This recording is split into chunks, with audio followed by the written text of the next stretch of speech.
இப்படி மாட்டி தொலைச்சிட்டனே. இந்த 5 லட்சத்தை ரோகிணி கிட்ட கொடுத்து டைவர்ஸ் கிடைச்சிருந்தா கனகாவோட லைஃப்ல செட்டில் ஆயிருக்கலாம். இப்ப இந்த ரோகிணி வர பிரெக்னென்ட் ஆகி தொலைச்சிட்டா. அன்னைக்கு கடைக்கு அவ எலி பிடிக்க வந்ததுதான் தப்பா போச்சு. இப்ப என் லைஃபே எலி பொறியில மாட்டின மாதிரி ஆயிப்போச்சு. இப்ப என்ன பண்ண போறேன்னு எனக்கு ஒன்னும் புரியல.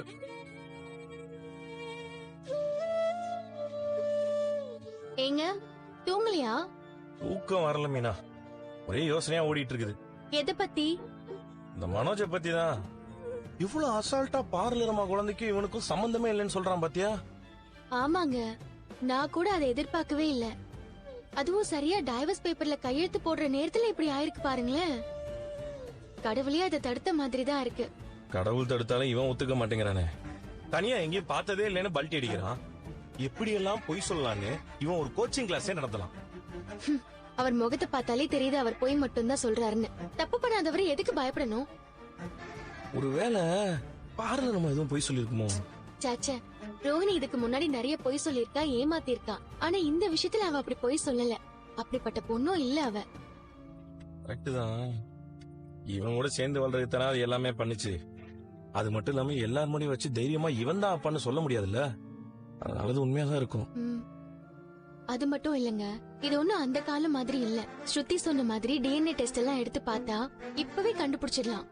அது ரோஹிணிக்கும் தெரிஞ்சிருக்கும்ல. அப்புறம் எப்படி அவ பொய் சொல்வா? கண்டிப்பா அவ உண்மையதான் சொல்றா. அவ குழந்தைக்கு உங்க அண்ணன் தான் அப்பாவா இருப்பாரு. எனக்கும் புரியுது மீனா. பார்லர் நம்ம கேடியா இருக்கலாம், ஆனா இந்த விஷயத்துல உண்மையாதான் இருக்குதுன்னு எனக்கு படுது. ஆனா வாழ்க்கை எப்படி எல்லாம் வேடிக்கையா மாறுது பாருங்க. எப்படி? ரோஹிணிக்கு இன்னொரு குழந்தை இருக்கிறத மறைச்சு உங்க அண்ணனை கல்யாணம் பண்ணிக்கிட்டா. இப்ப அவ குழந்தையோட அப்பா தான் தான்னு சொல்லாம உங்க அண்ணன் மறைக்கிறாரு. ஆமல்ல, இந்த வாழ்க்கை ஒரு வட்டம்னு சொல்லுவாங்கல்ல, அது இதுதான் போல. விட்டாயிமா பார்லரமா மாதிரியே கல்யாணம் ஆனதெல்லாம் மறைச்சு இன்னொரு கல்யாணம் பண்ணாலும் பண்ணிடுவான். ஏன்னா அவன் அவ்வளவு அக்மார்க்கான ஃப்ராடு. ஆனா அவனை தான் என் அம்மா முழுசா நம்புறாங்க. அந்த தைரியத்துலதான் இவனும் போய் அடிக்கிட்டே போறான். ஏங்க, அத்தை இவர் மேல அவ்வளவு நம்பிக்கை வச்சிருக்காங்க. ஆனா எனக்கு இன்னொரு சந்தேகமும் இருக்கு. என்ன சந்தேகம்? அப்படியே ரோஹிணியோட குழந்தைக்கு உங்க அண்ணன் தான் அப்பான்னு தெரிஞ்சாலும் அத்தை அந்த குழந்தைய ஏத்துப்பாங்கன்னு நினைக்கிறீங்களா? கண்டிப்பா எங்க அம்மா ஏத்துக்கவே மாட்டாங்க. அவங்க அந்த குழந்தைய மனோஜோட குழந்தையா மட்டும் பார்க்க மாட்டாங்க. அது பார்லர்மாவோட குழந்தையாவும் தான் அம்மா பாப்பாங்க. அவங்களுக்கு பணக்கார பொண்ணோட மனோஜுக்கு குழந்தை பிறக்கணும், அவ்வளவுதான். ஆனா இதுலயே ஒரு வேடிக்கையை பாத்தியா? என்னங்க? நம்ம முதல்ல குழந்தை பெத்துக்க கூடாது, மனோஜுக்கு தான் குழந்தை பிறக்கணும்னு அம்மா சொன்னாங்கல்ல. இப்ப அவனுக்கு குழந்தை பிறக்க போகுது. ஆனா அந்த குழந்தை ஏத்துக்கிறதுக்கு எங்க அம்மாக்கு மனசே இல்ல. இதாங்க விதியோட விளையாட்டுங்கிறது. ஆனா உங்க அம்மா ஏன் உங்க அண்ணனை இவ்ளோ நம்புறாங்கன்னு எனக்கும் தெரியல. சின்ன வயசுல இருந்தே நடிச்சு ஏமாத்திட்டு இருக்கிறான். நம்ம வீட்டு விஷயத்திலே அவன் எவ்வளவு பெரிய தப்பு பண்ணான். அதுக்கே அம்மா அவனுக்கு தான் சப்போர்ட் பண்ணாங்க. அவன் பண்ண வேலைக்கு இப்ப நம்ம கடங்காரங்களா இருக்கிறோம். ஆனா அதெல்லாம் அம்மா கண்ணுக்கு தெரியாது. இந்த விஷயத்திலயும் அவன் மேலதான் தப்பு இருக்குது. ஆனா ஏதோ பொய் சொல்லி மறைக்கிறான். சரி, உண்மையெல்லாம் ரொம்ப நாள் மறைக்க முடியாதுங்க. ஒரு நாள் வெளியே வரதான் போகுது. ரோஹிணி சொன்ன பொய் வெளியே வந்தது இல்ல. உங்க அண்ணன் சொல்ற பொய்யும் சீக்கிரம் எல்லாருக்கும் தெரியும். என்னதான் இருந்தாலும் பார்லர் அம்மா கூட வாழ்ந்துருக்குது இல்ல. இப்படி ஒரு பொய்ய அவன் சொன்னான்னா பார்லர் அம்மாவுக்கு தப்பான பேர் வரும் கூட இவன் யோசிக்கல பாரு. அத பத்தி எல்லாம் அவனுக்கு கவலையே இல்ல மீனா. ஆனா இவன் கூட தான் வாழ்வேன்னு அந்த பார்லர் அம்மா சொல்லிட்டு இருக்குது. இதுக்கு மேல அவ என்னங்க பண்ண முடியும்? அவளுக்காக இல்லனாலும் அவளுக்கு பிறக்க போற குழந்தைக்கு ஒரு அப்பா வேணும்ல. கண்டிப்பா உங்க அண்ணனை ரோஹிணி இனிமே பிரியவே மாட்டா. பாக்கலாம். பாவம், அப்பாவுக்கு தான் இதுல ரொம்ப மன உளைச்சலா இருக்கும். மனோஜ் மாதிரி ஒருத்தனை பெத்துட்டு அவரும் கஷ்டப்படுறாரு. எல்லாம் சீக்கிரம் ஒரு நாள் முடிவுக்கு வருங்க.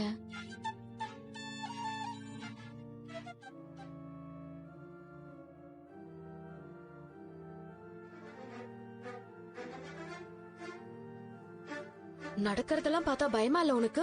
என்ன பயம்? இவ்ளோ ப்ராப்ளத்துக்கு அப்புறம் ரோஹிணி டிவோர்ஸ் பேப்பர்ல சைன் பண்ணும்போது இப்படி ஒரு ட்விஸ்ட் ஆயிடுச்சு. நடக்கிறதெல்லாம் நினைச்சா எனக்கே ரொம்ப ஷாக்கிங்கா இருக்கு. என்னால அதுல இருந்து வெளியவே வர முடியல. என்ன நடக்குதுன்னே இப்ப வரைக்கும் புரியல. ஆனா எனக்கு ஒரு விஷயம் கன்ஃபார்ம் ஆயிடுச்சு. என்ன? ரோஹிணி கண்டிப்பா இந்த விஷயத்துல பொய் சொல்லிருக்க வாய்ப்பே இல்ல. அவங்க பிரெக்னன்சிக்கு காரணம் மனோஜ் தான். எனக்கும் அதான் தோணுது. ரோஹிணிக்கு இப்ப நம்ம வீட்ல எந்த சப்போர்ட்டும் கிடையாது. அவங்க தனியா இருக்காங்க. அப்படி அவங்க இந்த வீட்ல வாழணும்னு நினைச்சிருந்தா அவங்க டிவோர்ஸ் பேப்பர்ல சைன் பண்றேன்னு சொல்ல வேண்டிய அவசியமே இல்லையே. ஆமா, அவங்களும் டைவர்ஸ் கொடுக்கணுங்கிற முடிவுல தானே இங்க வந்தாங்க. இங்க வந்து டாக்டர் செக் பண்ணதுக்கு அப்புறம் தான் ரோஹிணிக்கு அவங்க பிரெக்னண்டா இருக்கிறது தெரிஞ்சிருக்கும். ஆமா ஆமா, அதனால தானே உடனே முடிவை மாத்திக்கிட்டாங்க. இதெல்லாம் யோசிச்சு பாக்கும்போது ரோஹிணி இந்த சிச்சுவேஷன்ல பொய் சொல்லிருக்க வேண்டிய அவசியமே இல்ல. அது மட்டும் இல்ல, பிரெக்னன்சி விஷயத்துல ஒரு பொண்ணு. நீ சொல்றது 100% கரெக்ட் ஸ்ருதி. நிச்சயமா மனோஜுக்கும் ரோஹிணிக்கும் நடுவுல ஏதோ நடந்திருக்கு. இந்த மனோஜை நம்ப முடியாது. ஒரு தராசுல ரோஹிணி மனோஜ் 2 பேரையும் நிப்பாட்டினா 2 பேரும் ஈக்குவலா தான் இருப்பாங்க. ரோஹிணிக்கு ஈக்குவலா இவனும் பொய் சொல்லுவான், பிராடுத்தனம் பண்ணுவான். சொல்ல போனா ரோஹிணியை விட மனோஜ் தான் அதிகமா பண்ணுவான். எக்ஸாக்ட்லி. அதனால ரோஹிணி சொல்றதுல எனக்கு எந்த சந்தேகமும் கிடையாது. மனோஜ் தான் அதை மறைக்க பாக்குறான். ஏன்னா வீட்டுல தெரிஞ்சா மானம் போயிடும். அம்மா அவனை உண்டுலன்னு ஆக்கிடுவாங்க. அதுக்கு தான் அவன் பயந்துட்டு இதுக்கு காரணம் அவன் இல்லன்னு சொல்லிட்டு இருக்கான். இந்த விஷயத்துல ஆண்டி மனோஜுக்கு சப்போர்ட் பண்ணி பேசுறதா எனக்கு ஒண்ணுமே புரியல. நிச்சயமா அவங்களுக்கும் இது தெரிஞ்சிருக்கும், ரோஹிணி சொல்றதுதான் உண்மைன்னு. அப்படி இருந்தும் அவங்க மனோஜுக்கு. அதான் உனக்கே தெரியுமே ஸ்ருதி, அம்மாக்கு மனோஜ் என்ன பண்ணாலும் அதுல தப்பு தெரியாது. ஏன்னா மனோஜ் தான் அவங்களுக்கு எங்க 2 பேரை விட பிடிச்ச பையன். அதனால அவன் என்ன தப்பு பண்ணாலும் அம்மாக்கு அந்த தப்புலாம் கண்ணுக்கு தெரியாது. அவனை எப்படியாவது காப்பாத்தணும்னு தான் நினைப்பாங்க. இந்த விஷயத்துல ஆண்டியவே மனோஜ் ஏமாத்திட்டாருன்னு தான் தோணுது. அப்படியே அம்மாக்கு மனோஜ் மேலதான் தப்பு இருக்குன்னு தெரிஞ்சாலும் அவனுக்கு தானே சப்போர்ட் பண்ணுவாங்க. ஏன்னா ரோஹிணிய வீட்டை விட்டு பர்மனண்டா வெளியில அனுப்பணும்னு அம்மா நினைச்சிட்டு இருக்காங்க. அதுக்காக தான் டைவர்ஸ் வாங்க மனோஜை ரொம்ப டார்ச்சர் பண்ணாங்க. இப்ப என்னடான்னா ட்விஸ்டே வேற மாதிரி ஆயிப்போச்சு. நம்ம வீட்ல தாண்டா டிசைனா என்னென்னமோ நடக்குது. ஆனா ஒண்ணும், இந்த பிரச்சனையில இருந்து மனோஜை காப்பாத்த அம்மா எந்த எல்லைக்கு வேணாலும் போவாங்க. இதுல நம்ம என்ன ஸ்டாண்ட் எடுக்கிறது? ஆப்வியஸா ரோஹிணி பக்கம் தான் நிக்கணும். நம்ம இந்த விஷயத்துல அமைதியா இருந்தாலே போதும். நடக்கிறத கவனிப்போம், அப்புறம் என்னன்னு பாக்கலாம். அப்படியா சொல்ற? ஆமா. இன்னொன்னு, மனோஜ் அவன் இதுக்கு காரணம் இல்லைன்னு சொன்னாலும் ரோஹிணி அவனை சும்மா விட போறதில்ல. டைவர்ஸ் கொடுக்கவே இவ்வளவு நாள் இழுத்து அடிச்சாங்க. இப்ப அவங்களுக்கு குழந்தை பிறக்க போகுதுன்னு தெரிஞ்சிருச்சு. இந்த ஜென்மத்துல மனோஜை விட்டு போகவே மாட்டாங்க. அதுவும் இல்லாம ரொம்ப நாளைக்கு மனோஜால பொய் சொல்லவும் முடியாது. டிஎன்ஏ டெஸ்ட் எடுக்கும்போது கண்டிப்பா மாட்டிப்பாரு. இப்போ அவனுக்கு அது புரியல. உண்மை ஒரு நாள் வெளியே வரும்போது அன்னைக்கு அம்மா கிட்ட நல்லா வாங்கி கட்டிப்பான் அவன். ஆனா எது எப்படியோ ஸ்ருதி, இனிமே எப்பவும் ரோஹிணி தான் மனோஜோட வைஃப். அதை யாராலையும் மாத்த முடியாது. இங்க பாருங்க விஜயா, நடந்த விஷயத்தையெல்லாம் நானும் பாத்துட்டு தான் இருக்கேன். என் கிளையண்ட்டுக்கு தேவையானதை தான் நானும் செய்யணும். ஆனா சட்டம்னு வரும்போது நான் உங்ககிட்ட எதையுமே மறைக்க கூடாது. எனக்கு தெரியுங்க, நீங்க எப்படியாவது என் பையன் மனோஜை காப்பாத்திடுவீங்கன்னு எனக்கு நம்பிக்கை இருக்கு. அவன் மட்டும் இந்த பணத்தை வாங்கிட்டு போயிருந்தானே இந்த பிரச்சனையே வந்திருக்காது. கையெழுத்து போறதுக்கு முன்னாடி கரெக்டா மயங்கி விழுந்துட்டா. கர்ப்பமா இருக்கேன்னு வேற சொல்றா. இதெல்லாம் யாருமே எதிர்பார்க்கலீங்க. எனக்கே ஷாக்கிங்கா தான் இருக்கு. மயக்கம் போட்டு விழுந்ததுதான் விழுந்தா. அந்த பேப்பர்ல சைனை போட்டுட்டு வேற எங்கேயாவது போய் மயங்கி விழுந்திருக்க கூடாதா? அதுக்கப்புறம் எந்த பஞ்சாயத்தும் வந்திருக்காது. ஆனா எங்க வீட்டுக்கு வந்து மயக்கம் போட்டு விழுந்து அவ வயித்துல புள்ளைய வச்சிருக்கான்னு தெரிஞ்சதுல இருந்து எனக்கு தூக்கமே இல்லைங்க. நீங்க தாங்க எப்படியாவது அவகிட்ட பேசி என் மகனுக்கு டைவர்ஸ் வாங்கி தந்துடணும். நீங்க உங்க பையனுக்கு ஒரு அம்மாவா இருந்து பேசுறீங்கன்னு எனக்கு புரியுது. ஆனா அவங்க டைவர்ஸ் பேப்பர்ல கையெழுத்து போடலான்னு தான் வந்தாங்க. பட் அன்எக்ஸ்பெக்டடா அவங்க கர்ப்பமா இருக்காங்கன்னு தெரிஞ்சதும் அவங்க தன்னோட முடிவை மாத்திக்கிட்டாங்க. அது எப்படிங்க மாத்திக்க முடியும்? அவ டைவர்ஸ் குடுக்கறேன்னு சொல்லி தானங்க எங்க வீட்டுக்கு வந்தா. விஜயா, இந்து திருமண சட்டம் 1955 படி மியூச்சுவல் டிவோர்ஸ் நடக்கும்போது கோர்ட்ல ஜட்ஜு முன்னாடி நின்னு 2 பேரும் எங்களுக்கு பிரிய சம்மதம்னு வாக்குமூலம் தர வரைக்கும் எந்த ஒரு தரப்புமே தம் முடிவை மாத்திக்கலாம். அது எப்படிங்க மாத்த முடியும்? அவதான் டைவர்ஸ் குடுக்கறேன்னு ஒத்துக்கிட்டாளே. அப்படி இல்ல விஜயா. இப்ப ரோகிணி கோர்ட்டுக்கு வந்து ஜட்ஜு முன்னாடி நான் கர்ப்பமா இருக்கேன், என் குழந்தையோட எதிர்காலத்துக்காக எனக்கு இந்த விவாகரத்து வேண்டாம், நான் என் புருஷனோட தான் வாழணும்னு ஆசைப்படுறேன், என் பிள்ளையோட அப்பா மனோஜ் தான் அப்படின்னு ஒரே ஒரு பெட்டிஷன் போட்டா போதும். ஜட்ஜு உடனே டைவர்ஸ் கேஸையே தள்ளுபடி பண்ணிடுவாரு. ஐயோ, அப்புறம் என்ன, மனோஜ் ரோகிணி கூட தான் சேர்ந்து வாழ்ந்தாகணும். அது எப்படிங்க நடக்கும்? டைவர்ஸ் வாங்குறதுக்கு வேற வழியே இல்லையா? அவங்களுக்குள்ள மறுபடியும் ஒரு மியூச்சுவல் அண்டர்ஸ்டாண்டிங் வந்து, இல்ல நாம பரஸ்பரமா பேசி பிரிஞ்சிடலான்னு முடிவு பண்ணாங்க அப்படின்னா டைவர்ஸ் வாங்குறது ரொம்ப ஈஸி ஆயிடும். ஆனா ரோகிணிக்கு ஒருவேளை மனோஜ் கூட சேர்ந்து வாழ விருப்பம் இல்லனா கூட அவங்க கோர்ட்ல என்ன கேட்பாங்க தெரியுங்களா? நான் இப்ப கர்ப்பமா இருக்கேன், என் பிரசவ செலவு, என் மருத்துவ செலவு, பிறக்க போற குழந்தையோட ஹாஸ்பிட்டல் செலவு, பராமரிப்பு செலவெல்லாம் இருக்கு. மனோஜ் மாசம் 50,000 ரூபாய் தரணும்னு ஒரு மனு போட்டாங்கன்னா போச்சு. கோர்ட் ரோகிணிக்கு தான் சப்போர்ட் பண்ணும். ஆமா மேடம், சட்டப்படி பிறக்க போற குழந்தைக்கு அப்பாவோட வருமானத்திலயும் முழு உரிமை இருக்கு. மேடம், அவ கர்ப்பமானதுக்கு என் புள்ள எதுக்கு பணம் தரணும்? மனோஜ் சொத்துல அந்த புள்ளைக்கு எப்படிங்க பங்கு இருக்கும்? ஆமா விஜயா, ரோகிணி சொன்னதை கவனிச்சிங்களா? மனோஜ் தான் இந்த குழந்தைக்கு அப்பான்னு நம்ம எல்லாரும் முன்னாடியும் தானே சொல்லிட்டு போனாங்க. எந்த பொண்ணாவது குழந்தை விஷயத்துல இப்படி போய் சொல்லுவாங்களா? ஐயோ மேடம், அவளை பத்தி உங்களுக்கு தெரியாது. அவ அம்மா அப்பா விஷயத்துல கூட பொய் சொன்னவ. அவ பெத்த குழந்தைய மறைச்சுதானே என் பிள்ளையா கல்யாணம் பண்ணா. இப்ப இந்த குழந்தைக்கும் என் பிள்ளைக்கும் எந்த சம்பந்தமும் இல்ல. ஆனா ரோகிணி அப்படி சொல்லலையே. நீங்க எங்களுக்கு வக்கீல் தானே, ஆனா நீங்க அவளுக்கு சப்போர்ட்ல பண்ணி பேசுறீங்க. அவகிட்ட இருந்து எப்படியாவது மனோஜுக்கு டைவர்ஸ் வாங்கி கொடுத்துருங்க. நான் என் பையனுக்கு கல்யாணம் பண்ணணும். மனோஜோட வாரிசு தான் என் குடும்பத்தோட முதல் வாரிசா இருக்கணும்னு நான் என் வீட்டுல எல்லார்ட்டையும் வேற சொல்லி வச்சிருக்கேன். நீங்க சொன்னதுக்காகலாம் சட்டத்தை மாத்த முடியாதுல்ல விஜயா. ஆனா அது மனோஜோட குழந்தை இல்லைன்னு அவனே சொல்றானே மேடம். மனோஜ் கோர்ட்டுக்கு வந்து இது ஏன் குழந்தை இல்ல, ரோகிணிக்கு வேற யார் கூடயோ தொடர்பு இருக்குன்னு சொல்லிட்டாருன்னு வைங்க. அதுக்கு ரோகிணி சும்மா இருக்க மாட்டாங்க.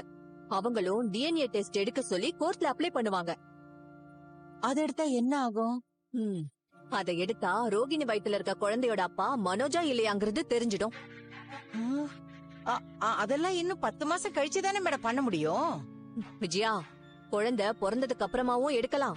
இல்ல இப்பவே சட்ட அனுமதி வாங்கி டெஸ்ட் எடுத்தோம் அப்படின்னா அதுல 100% அந்த குழந்தை மனோஜோட குழந்தைன்னு ரிப்போர்ட் வந்துரும்.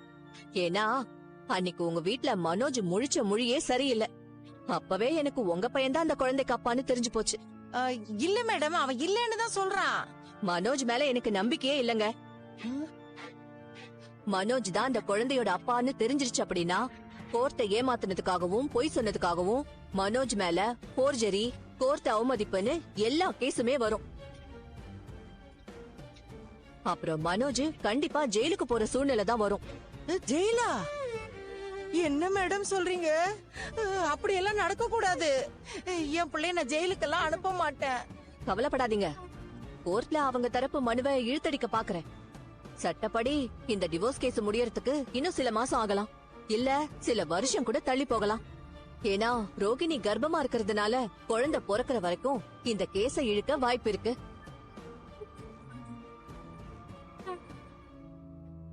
ஆனா ஒண்ணு, கோர்ட் இந்த விஷயத்துல பாதிக்கப்பட்ட ரோகிணிக்கும் அவ வயித்துல வளர்ற குழந்தைக்கும் தான் சப்போர்ட்டா இருக்கும்.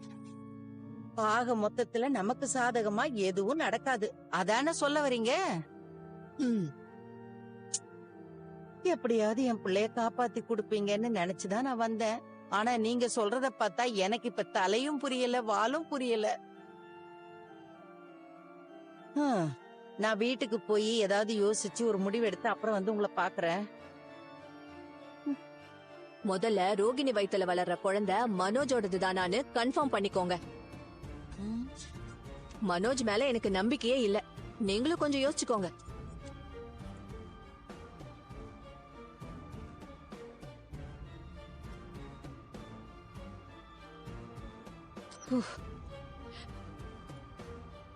கேஸா முடிய வேண்டியது.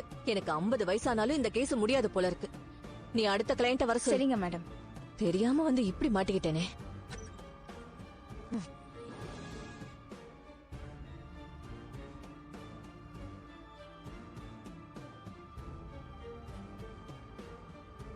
ரேகா,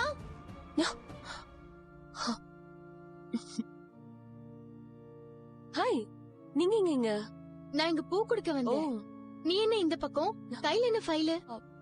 பக்கத்துல ஒரு கம்பெனிக்கு இன்டர்வியூக்கு வந்தேன். இன்டர்வியூவா? ஆமா, புடிச்ச பையனை மேரேஜ் பண்ணிக்கிட்டேன். இனி நாங்க எங்க ஃபியூச்சரை பாக்கணும்ல. சத்யாவும் இப்ப எங்க அப்பா கம்பெனில ஒர்க் பண்ணல, அவனும் வேலை தேடிட்டு இருக்கான். நானும் சும்மா வீட்ல இருக்க முடியாதுல, இன்டர்வியூக்காக வந்தேன். வேலை கிடைச்சிருச்சா? இன்டர்வியூ நல்லா தான் பண்ணிருக்கேன். 2 ரவுண்ட் கம்ப்ளீட் பண்ணிட்டேன். இன்னும் 1 வீக்ல சொல்றேன்னு சொல்லிருக்காங்க. கண்டிப்பா வேலை கிடைச்சிரும். எனக்கு என்ன சொல்றதுனே தெரியல ரேகா. உங்க அப்பா கம்பெனில எவ்வளவு பேர் வேலை பாக்குறாங்க. ஆனா நீ இப்போ அதனால என்ன? என்னைக்கு அவங்கள அப்போஸ் பண்ணி மேரேஜ் பண்ணணும் அப்பவே என் பேரண்ட்ஸ் டிபெண்ட் பண்ணி இருக்க கூடாதுன்னு டிசைட் பண்ணிட்டேன். எனக்கு அவங்க நல்ல படிப்பை கொடுத்திருக்காங்க, அது போதும். சொந்த கால்ல நிக்கணும்னு நினைக்கிறது தப்பில்ல. இருந்தாலும் இவ்ளோ நாள் நீ வசதியா வாழ்ந்துட்டு இப்ப வேலைக்கு போகணும்ன்ற சூழ்நிலை வந்துருச்சுல்ல. அதனால என்ன? எத்தனையோ விமன் வேலைக்கு போய் earn பண்ணிட்டு தான் இருக்காங்க. நீங்க கூட ஓனா பிசினஸ் பண்ணிட்டு இருக்கீங்க. பேரண்ட்ஸோட ஷேடோல இருக்கணும்னு ஆசைப்படல. எனக்குன்னு ஒரு வேலை இருந்தா அது போதும். உண்மைதான் ரேகா. அதுவும் ஒரு பொண்ணுக்கு படிப்பும் வேலையும் கொடுக்கற சுதந்திரம் வேற யாராலையும் கொடுக்க முடியாது. கண்டிப்பா உனக்கு இந்த வேலை கிடைக்கும். சரி, எங்க போயிட்டு இருக்க? வீட்டுக்கு தான். வா, நான் உன்னை வீட்ல டிராப் பண்ணிடுறேன். பரவாயில்ல, உங்களுக்கே ஒர்க் இருக்கும். நான் போய்க்கிறேன், நீங்க போங்க. பரவாயில்ல, வா ரேகா. நானும் அம்மாவை பாக்கணும். வா. சரி, ஓகே. டிரைவர், வண்டியை நிறுத்து.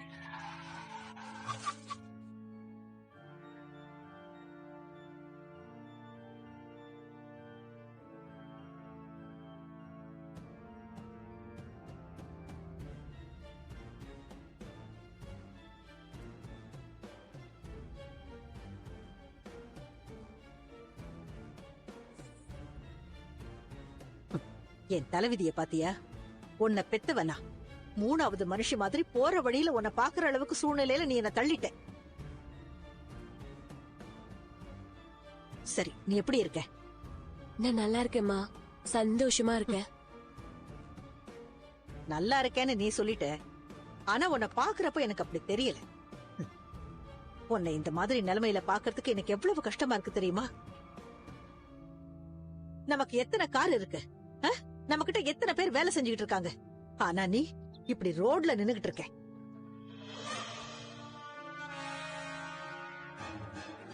ஆனா ஒண்ணு, நீ இப்ப கல்யாணம் பண்ணிக்கிட்டு போயிருக்கிறியே ஒரு குடும்பம், அந்த குடும்பத்துல இருக்கிற 2 பொண்ணுங்களும் ரொம்ப புத்திசாலிங்க. தோ நிக்கிறாள ஒருத்தி பூ விக்கிறவ, இவ பெரிய குடும்பத்துல கல்யாணம் பண்ணிக்கிட்டு போயிட்டா. இவ தங்கச்சி நல்ல கவர்மெண்ட் மாப்பிள்ளையா பார்த்து செட்டில் ஆயிட்டா. நம்ம அம்மாவை நம்பினா இப்படி ஒரு நல்ல இடம் கிடைக்காதுன்னு இவங்க 2 பேருக்கும் நல்லா தெரியும். இவ அப்பம் போய் சேர்ந்ததுனால இவளுக்கு கல்யாணம் ஆச்சு. இவ தங்கச்சி வீட்டுல இருக்கிறவங்களுக்கு தெரியாம போய் கல்யாணம் பண்ணா. போதும், நிறுத்துங்க. என்ன பேசுறீங்க? இங்க பாரு, நான் உன்கிட்ட பேச வரல, என் பொண்ணுகிட்ட பேசிக்கிட்டு இருக்கேன். அத பேசுங்க, ஆனா ஏன் வீட்டை பத்தி தப்பா பேசுற வேலையெல்லாம் வேண்டாம். ஒரு விஷயத்த கவனிச்சியா ரேகா? நீ கோடீஸ்வரன் வீட்டுல பிறந்த பொண்ணு, ஆனா ஒண்ணுமே இல்லாத இவங்க குடும்பத்துல போய் மாட்டிக்கிட்ட. ஆனா இவளுங்க நல்ல வசதியான குடும்பத்தை பார்த்து செட்டில் ஆயிட்டாளுங்க. இதுல யாரு ஏமாந்தவங்கன்னு உனக்கு புரியுதா? இங்க பாருமா, நீ சொல்ற காசு, பணம், காரு, வீடெல்லாம் வசதி கிடையாது. நல்ல ஃபேமிலியோட இருக்கணும். இது ஏமாந்தவங்க எல்லாரும் சொல்றதுதான். உன்ன மாதிரி நிறைய பேர் சொல்லி நான் கேட்டிருக்கேன். கல்யாணம் ஆன ஆரம்பத்துல அப்படித்தான் இருக்கும், கொஞ்சம் சந்தோஷமா தெரியும். ஏன்னா புதுசா ஒரு உலகத்தை பார்த்த மாதிரி இருக்கும். ஆனா போதும், இதுக்கு மேல நீ ஏதோ பேச வேணாம். இது நானா எனக்கு பிடிச்சு செலக்ட் பண்ண லைஃப். சத்யா என்ன நல்லா பாத்துக்கிறான். என் மாமியாரும் தன்னோட பொண்ணு மாதிரி பாத்துக்கிறாங்க. நான் சந்தோஷமா தான் இருக்கேன். அங்க எப்படி நீ சந்தோஷமா இருப்ப? ஏசி இல்லாம உன்னால தூங்க முடியுமா? ஒரு நாள் கூட உனக்கு அப்படி தூங்கி பழக்கம் இல்லையே. தினமும் 2-3 ஜூஸ் குடிப்பேன், ஒரு நாளைக்கு 3 Dress மாத்துவேன், வாரத்துக்கு 2 நாள் பெரிய ஹோட்டலுக்கு போய் சாப்பிடுவேன். எல்லா இடத்துக்கும் உனக்கு கார்ல போய் தான் பழக்கம். இப்படி கால் தேய நடந்து உனக்கு பழக்கமே இல்லையே. இதெல்லாம் விட்டுட்டு எப்படி நீ சந்தோஷமா இருப்ப? மா, நீ சொன்ன எல்லாத்தையும் பணம் இருந்தாதான் வாங்க முடியும். ஆனா சத்யாவை எந்த பணத்தாலையும் வாங்க முடியாது.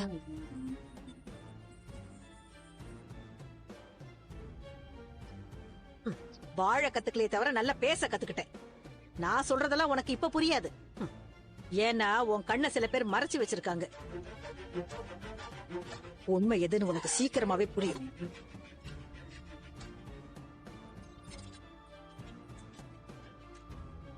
எங்களை உனக்கு தெரியுதாமா? தெரியுது. உங்க அம்மா கூட வந்திருக்காங்களா? இல்லையே, நான் தான் வந்தேன். தனியா எதுக்கு இங்க வந்த? என் ஹஸ்பண்ட் இங்கதான் இருக்காரு. இங்கயா? இங்க இருக்காரா? ஆமா. எங்க? அதோ அவர்தான் என் ஹஸ்பண்ட்.